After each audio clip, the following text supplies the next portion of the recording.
কীভাবে ব্যবস্থা মতো রান্না করলাম, চলেন আমরা মূল রেসিপিতে চলে যাচ্ছি। আসসালামু আলাইকুম। আজকে দেখাবো কাচ্চি বিরিয়ানি। আর কাচ্চি না হলে বিরিয়ানি তো হবে, তাহলে আমি আজকে এটা দেখাবো। তাহলে আমি পানি ঝরিয়ে এখানে 1.5 কেজি মাংস আছে বন্ধুরা। তা আমি একটু হাড়ও নিয়েছি, আর চর্বি থাকবে, কিন্তু চর্বি ছাড়া কিন্তু এটা কাচ্চিটা মজা হয় না। আর কাচ্চিটা চর্বি দিলে এটা তেলটা অনেক ভালো থাকে আর কি, তেলটা থাকে, তার জন্য আর কি কাচ্চি বিরিয়ানির জন্য এর জন্য এটা আপনার চর্বি সহ নিতে হবে। এখানে দিয়ে দিচ্ছি পেঁয়াজ বেরেস্তা।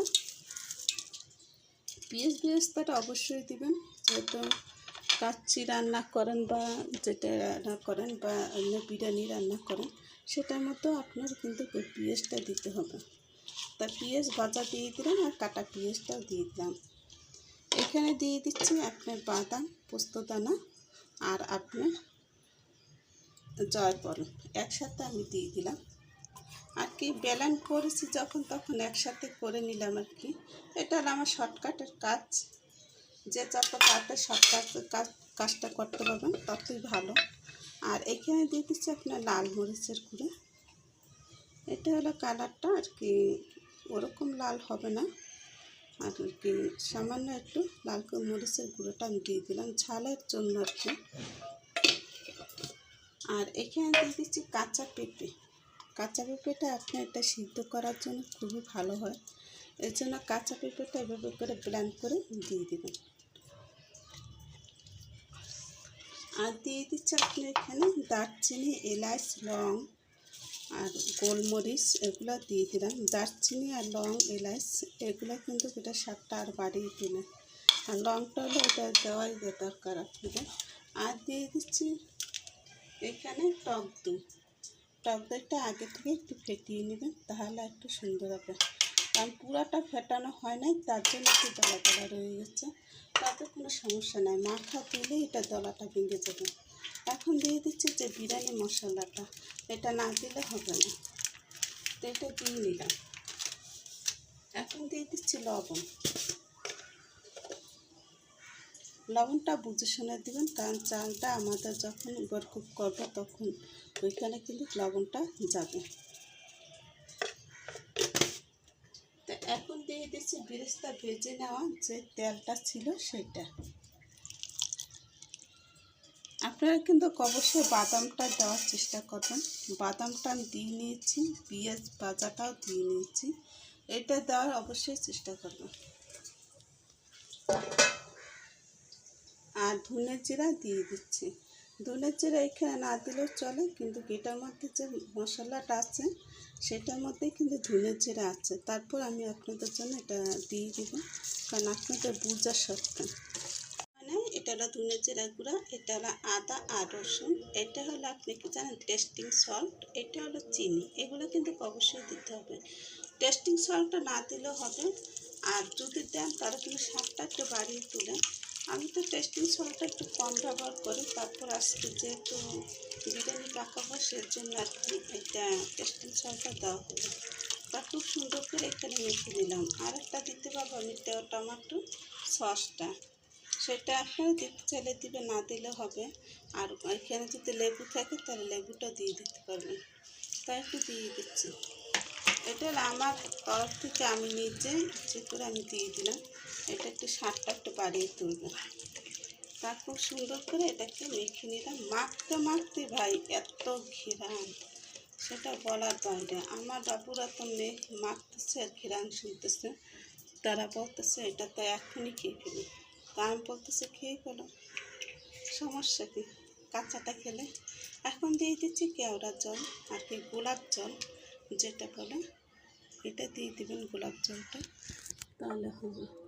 আর দিয়ে দিচ্ছি সামান্য একটু কেওড়া জল।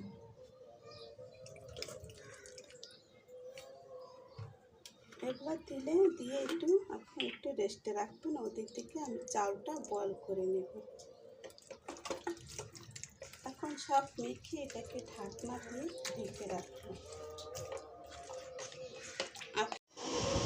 পানিটা ফুটে উঠছে, তা দিয়ে দিচ্ছি লবণ। পানিটা যখন বলক উঠবে তখনই কিন্তু লবণটা দিয়ে দিবেন। আর দিয়ে দিচ্ছি এখানে শাহি জিরা, গোলমরিচ দারচিনি, এলাচ আর স্টার মশলা, এগুলো দিয়ে একটা বলক উঠলে আমি চালটা দিয়ে দিব। চালটা 1 ঘন্টা আগে একটু ভিজিয়ে রাখবেন। আমি এটা কিন্তু পোলার চাল দিয়ে করছি, আমার মেয়ে বাসমতি চাল খাবে না, তার জন্য পোলার চাল দিয়ে করে নিলাম। এটা বেশিক্ষণ লাগবে না, একটা বলক উঠলে এটাকে নামিয়ে ফেলবে।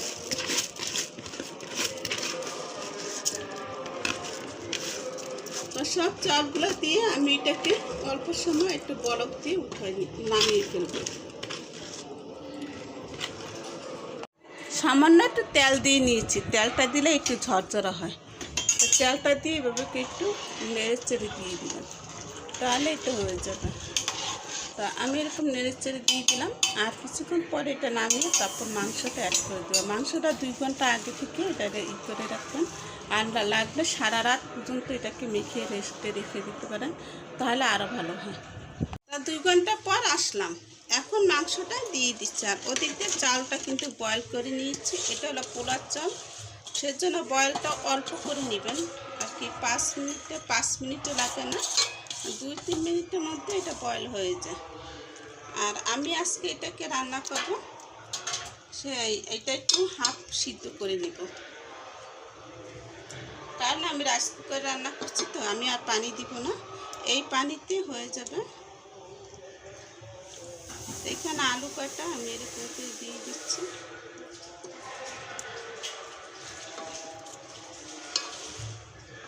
আপনাদের আলু যদি মনে চায় এটাকে ভেজেও দিতে পারেন, তা আমি ভাজলাম না বন্ধুরা, আমি না ভেজে এটাকে দিয়ে দিলাম। এটা শুধু একটা বলক উঠবে, তারপর আমি চালটা দিয়ে দিব। আমি কিন্তু কোনো রেসিপি করি না, আপনাদের সাথে শেয়ার করে আমি সব কিছু দেখাই। আর কোনো লুকোচুরির মধ্যে এগুলোর মধ্যে নাই বন্ধুরা, আমি লুকোচুরি করে কী লাভ করব। আর সবাই অনেক কথা বলে, রেসিপি চুরি করে, এই করে সেই করে, এগুলো কিন্তু ভালো না, এগুলো আমার কাছে একদমই ভালো লাগে না। আচ্ছা যাই হোক, আমি কেওড়া জল দিয়ে নিয়েছি, আর একটু আমি এখানে একটু মশলাটা আর একটু দিয়ে নিচ্ছি, কারণ এইটার পরে তো আমি পোলাওটা দিয়ে দেবো, পোলাও চালটা তখন কিন্তু কাজ দিতে পারবো না, তার জন্য আমি দিয়ে দিলাম বিরিয়ানি মশলাটা। আর আরেকটু তেল দিয়ে দেবো, যেহেতু ঘি আর আপনার দুধ একসাথে দিয়ে দেবো। এখন দিয়ে দিচ্ছি চালটা দিয়ে দিচ্ছি। চালটা দিয়ে এটাকে দমে বসিয়ে রাখতে হবে। আর দমে বসাবেন যখন, তখন একটু ফয়েল পেপার বা যদি মোটা যুক্ত ঢাকনা থাকে, তাহলে সেটা দিয়ে আপনারা এটাকে বসাতে পারবেন। চালটা খুব পুরোপুরি সিদ্ধ হয় না, এই যে দেখুন, চাপ দিলে গলে না, সেরকম আপনি চালটা সিদ্ধ করে নেবেন। এখন আমি সুন্দর করে চালটা দিয়ে দিলাম, আর একটু ঝাঁকিয়ে চাল যেগুলো আছে সেগুলো দিয়ে দিচ্ছি। আর পরবর্তীতে আমি দিয়ে দেবো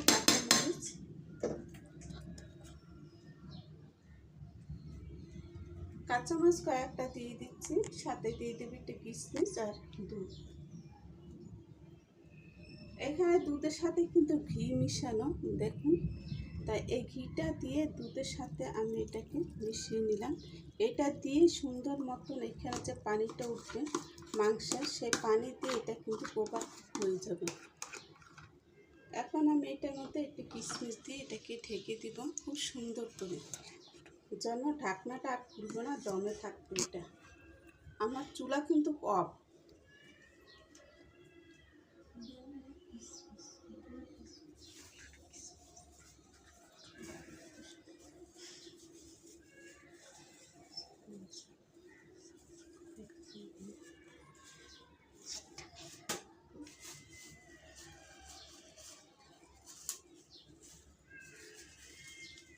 এখন দিয়ে দিচ্ছি কিশমিশটা একটু বের করতে একটু সময় লেগে গেল বন্ধুরা। কিশমিশটা এটা আপনাদের পছন্দ অনুসারে আপনারা দিয়ে নেবেন।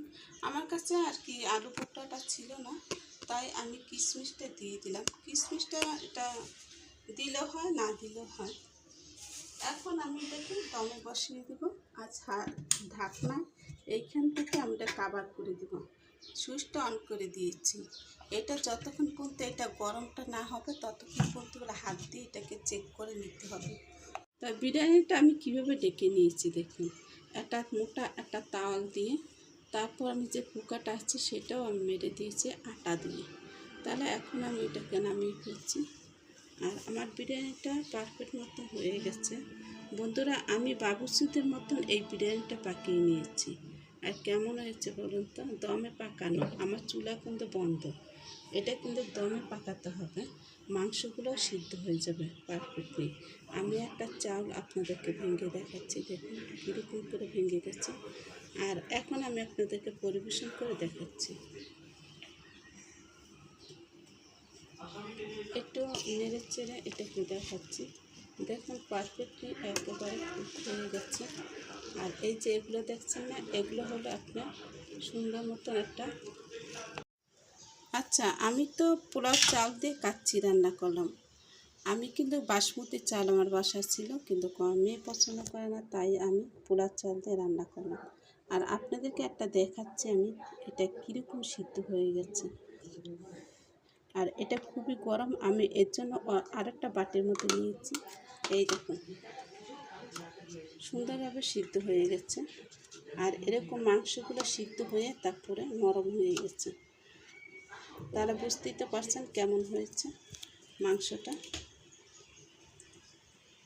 তা সব কিছু পারফেক্টভাবে যদি রাঁধতে চান বাবুর্চিদের মতন, তাহলে আমার রেসিপিটা দেখে আপনারা ফলো করে রাঁধতে পারবেন। আমি কিন্তু আমার রেসিপি দেখে যারা রান্না করে আমি কিন্তু খুব প্রশংসা করি। তাহলে আজকের মতন বিদায় নিচ্ছি বন্ধুরা, আল্লাহ হাফেজ।